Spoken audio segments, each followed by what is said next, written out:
Welcome back to the Takeout. Many young Americans feel kind of overwhelmed about their future, especially when it comes to finding that first job.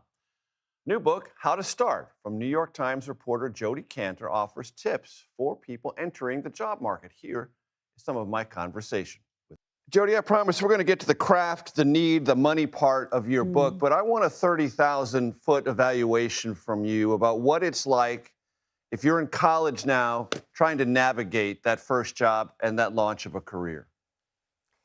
I'll give you one word: lonely.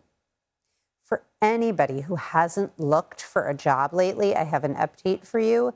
The process has turned digital. And so the students I'm talking to, they're dealing with gigantic job portals. They are dealing with listings that may or may not be ghost listings, meaning they're applying for stuff without knowing the actual job exists. They're dealing with AI interviews. A lot of them are being interviewed by machines, not by people. And then on top of that, as you know, they're surrounded by grim news. It's a weak hiring picture for entry-level jobs. There is the threat of AI. Their relatives are concerned. Their friends are doom scrolling. I've heard of campuses where there's like an inside joke that you don't even write the word job, J-O-B. You have to write it in your text chains as J*B, because the word is so anxiety-inducing. So it is digital, and it is lonely, and it is hard. And I wrote this book because last year, students asked me, how do we find and start our life's work in this crazy environment? And so we know what the negative news is. We know what the obstacles are. The interesting question is, what does a productive and positive response look like to this? Because we can't give up on work. We can't give up on it individually, and we cannot give up on it collectively, because work is still our engine of progress. Nothing good in society is going to happen without the workplace. You write on page 13, resist the urge to arm yourself with uninformed cynicism. And the page before that, you write that the culture is swinging too far toward cynicism and fear. That's a big part of this conversation. Yeah, I don't think we can underestimate how much fear students and people in their 20s are feeling for a rational reason. I don't think this is about trying to put any kind of positive spin on what's happening. But I think that what the book says is you can still fight for your ambitions and your dreams. You're not a statistic. The question in this environment is, how do you accumulate some agency? How do you become the author of your own life? And even with this bad news, can we still make a plan for you to come up with some life's work that is going to have vitality and meaning? And a big part of that is the word craft.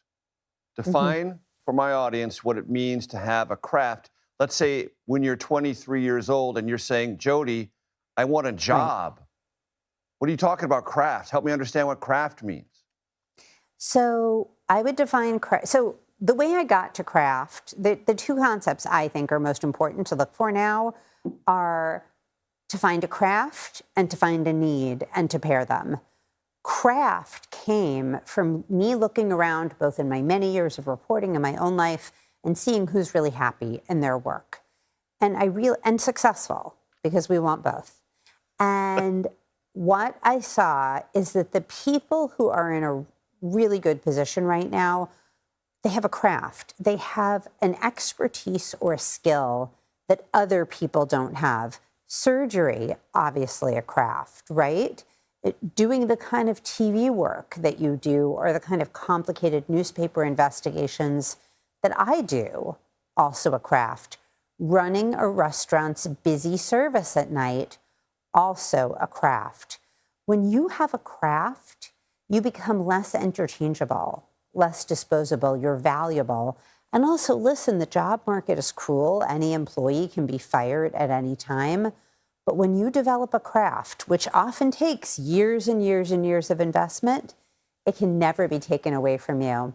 The last thing to say about craft, and I think this is so hard to realize when you're young, is that mastery of craft is so satisfying.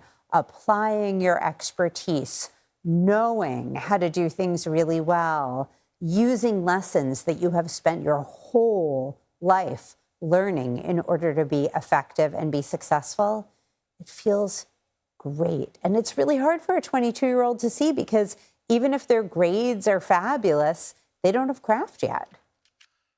Kantor is also very well known for her extensive investigative reporting that unveiled many of the most serious accusations of sexual assault against Harvey Weinstein that happened back in 2017, and it ignited the Me Too movement. We discussed some parallels now playing out in Washington.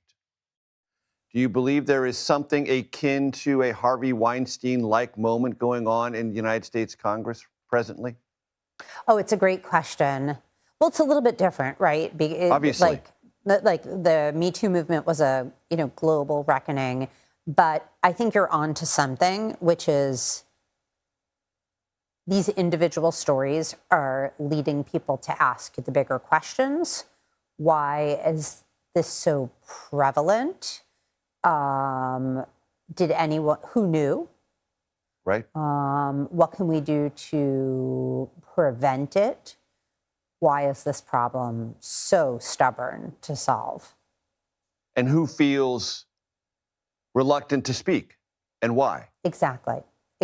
Can we know the truth about our elected representatives? You can catch my full interview with Jodi Kantor on your favorite podcast platform.